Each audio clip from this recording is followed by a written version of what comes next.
the Revised Penal Code, Title 7, Crimes Committed by Public Officers. Chapter 1, Preliminary Probation, Article 203, who are public officers. For the purpose of applying the provisions of this and the preceding title of this book, any person who, by direct provision of the law, popular election or appointment by competent authority, shall take part in the performance of public functions in the government of the Philippine Island, or shall perform in said government or in any of its branches public duties as an employee, agent, or subordinate official of any rank or class, shall be deemed to be a public officer. Chapter 1. Chapter 2. Malfeasance and misfeasance in office. Section 1. Dereliction of duty. Article 204. Knowingly rendering unjust judgment. Any judge who shall knowingly render an unjust judgment in any case submitted to him for decision shall be punished by prison mayor and perpetual absolute disqualification. Article 205. Judgment rendered through negligence.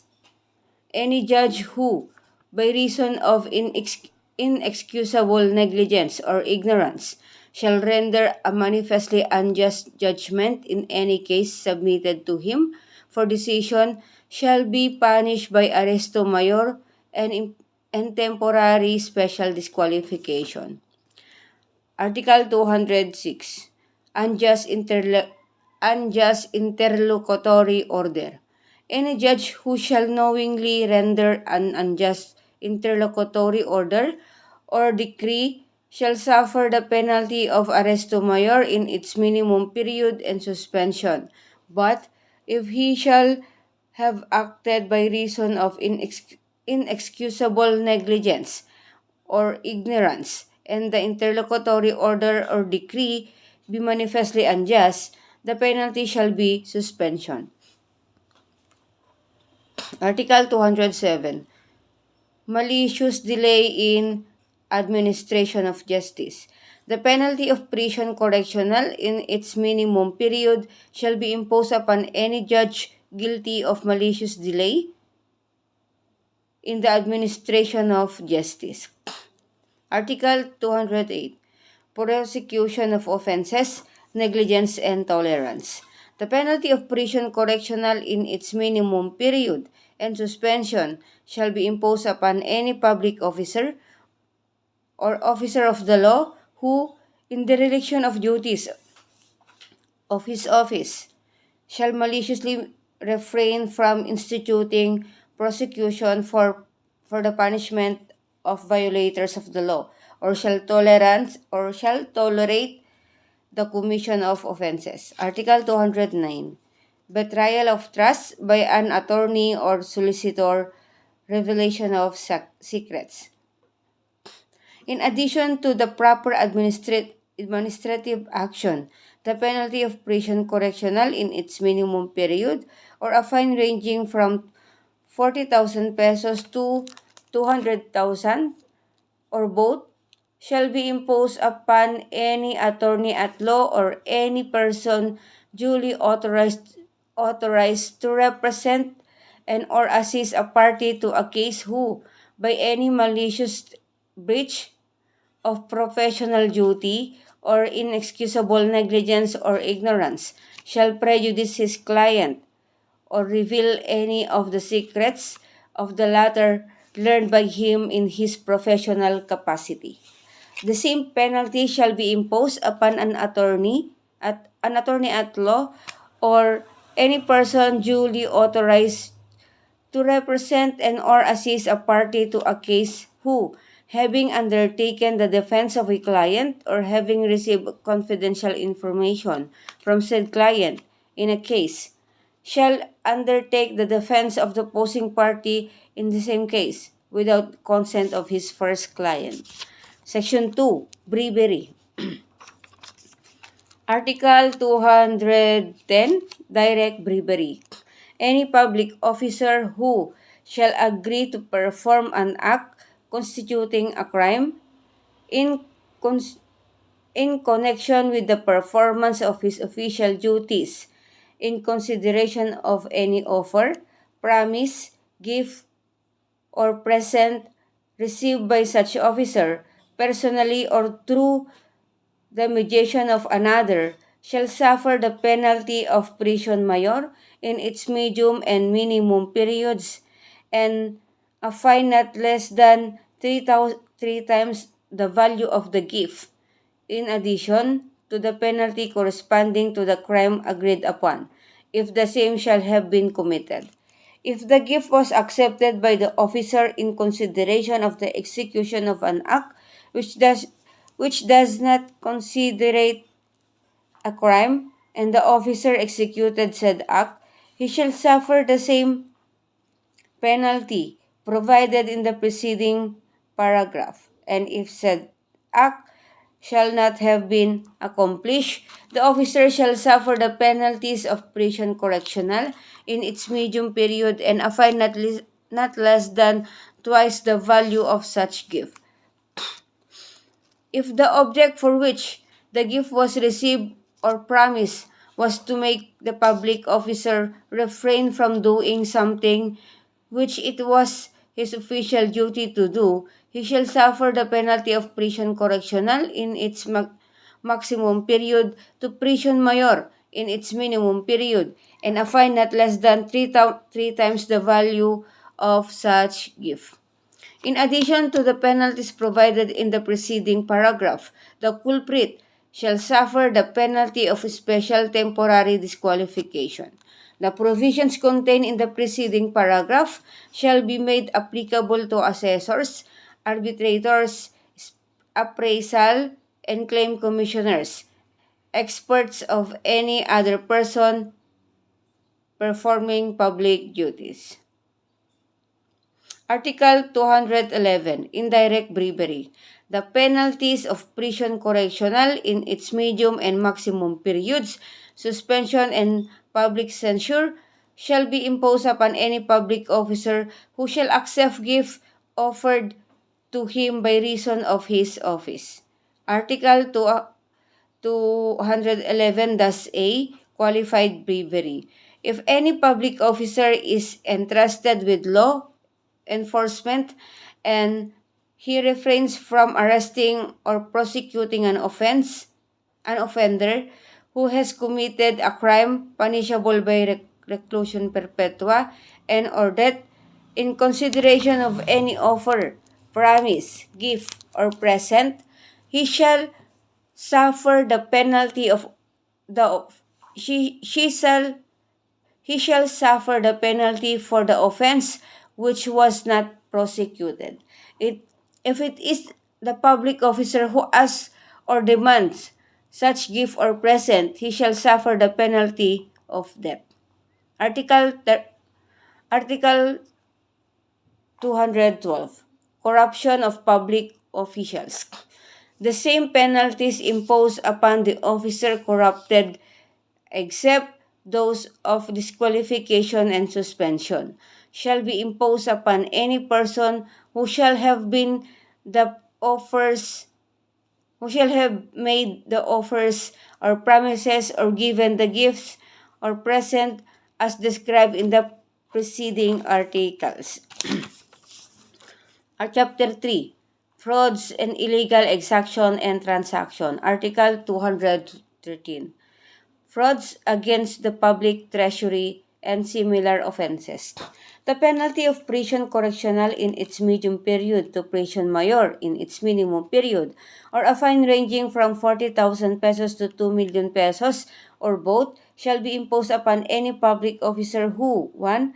In his official capacity, in dealing with any person with regard to furnishing supplies, the making of contracts, or the adjustment or settlement of actions relating to public property or funds, shall enter into an agreement with any interested party or speculator or make use of any other scheme to defraud the government.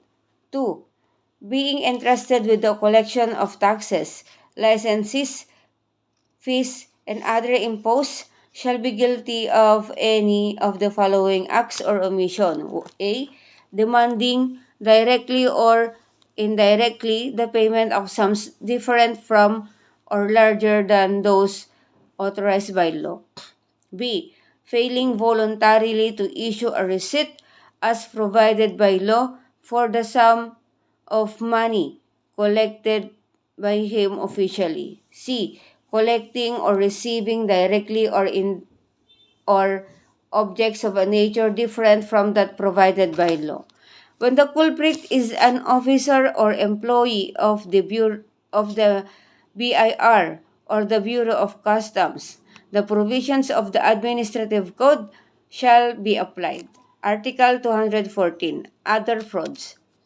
In addition to the penalties prescribed in the provision of Chapter 6, Title 10, Book 2 of this Code, the penalty of temporary special disqualification in its maximum period to perpetual special disqualification shall be imposed upon any public officer who, taking advantage of his official position, shall commit any of the frauds or deceits enumerated in said provision. Article 215. Prohibited transactions. The penalty of prison correctional in its minimum period or a fine ranging from 40,000 pesos to 200,000 pesos or both shall be imposed upon any appointed public officer who, during his incumbency, shall directly or indirectly become interested in any transaction of exchange or speculation within the territory subject to his jurisdiction. Article 216. Possession of prohibited interest by a public officer. The penalty of arresto mayor in its medium period to prison correctional in its minimum period or a fine ranging from 40,000 pesos to 200,000 pesos or both shall be imposed upon a public officer who, directly or indirectly, shall become interested in any contract or business in which it is his official duty to intervene.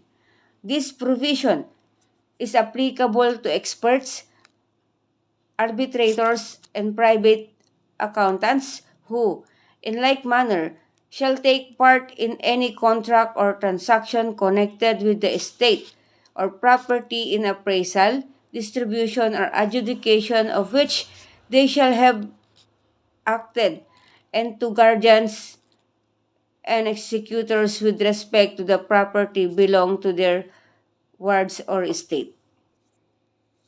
Chapter 4. Malversation of public funds or property. Article 217. Malversation of public funds or property. Presumption of malversation. Any public officer who, by reason of the duties of his office, is accountable for public funds or property, shall appropriate the same or shall take or misappropriate or shall consent through abandonment or negligence, shall permit any other person to take such public funds or property wholly or partially, or shall otherwise be guilty of the misappropriation or malversation of such funds or property, shall suffer 1. The penalty of prison correctional in its medium and maximum periods if the amount involved in the misappropriation or malversation does not exceed 40,000 pesos. 2. The penalty of prison mayor in its minimum and medium periods if the fine involved is more than 40,000 pesos but not exceed 1,200,000 pesos. 3. The penalty of prison mayor in its maximum period to reclusion temporal in its minimum period if the amount involved is more than 1,200,000 pesos but does not exceed 2,400,000 pesos. 4. The penalty of reclusion temporal in its medium and maximum periods if the amount involved is more than 2,400,000 400,000 pesos but does not exceed 4,400,000 pesos. 5. The penalty of reclusion temporal in its maximum period if the amount involved is more than 4,400,000 pesos but does not exceed 8,800,000 pesos. If the amount exceed the latter, the penalty shall be reclusion perpetua.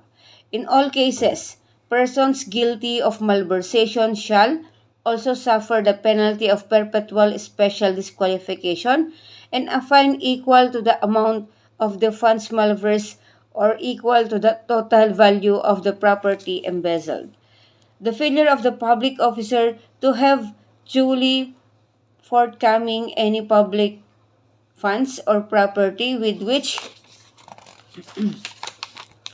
he is chargeable upon demand by any duly authorized officer shall be prima facie evidence that he has put such missing funds or property to personal uses. Article 218. Failure of accountable officer to render accounts. Any public officer, whether in the service or separated therefrom by resignation or any other cause, who is required by law or regulations to render account on the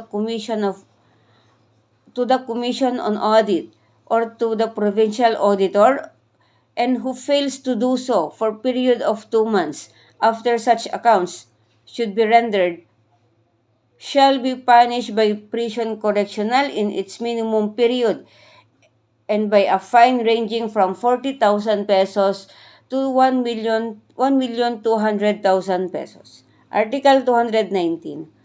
Failure of a responsible public officer to render accounts before leaving the country. Any public officer who unlawfully leaves or attempts to leave the Philippines without securing a certificate from the Commission on Audit showing that his accounts have been finally settled shall be punished by arresto mayor or a fine ranging from 40,000 pesos to 200,000 pesos or both. Article 220. Illegal use of public funds or property. Any public officer who shall apply any public fund or property under his administration to any public use other than for which such fund or property were appropriated by law or ordinance shall suffer the penalty of prison correctional in its minimum period or a fine ranging from 1/2 to the total of the sum misapplied. If the reason of such misapplication, any damages or embarrassment shall have resulted to the public service. In either case, the offender shall also suffer the penalty of temporary special disqualification.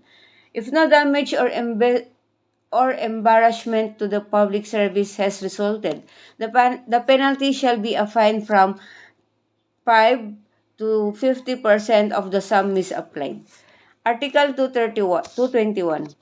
Failure to make delivery of public funds or property. Any public officer under obligations to make payment from government funds in his possession who shall fail to make such payment shall be punished by arresto mayor and a fine from 5 to 25% of the sum which he failed to pay. The provision shall apply to any public officer who, being ordered by competent authority to deliver any property in his custody or under his administration, shall refuse to make such delivery.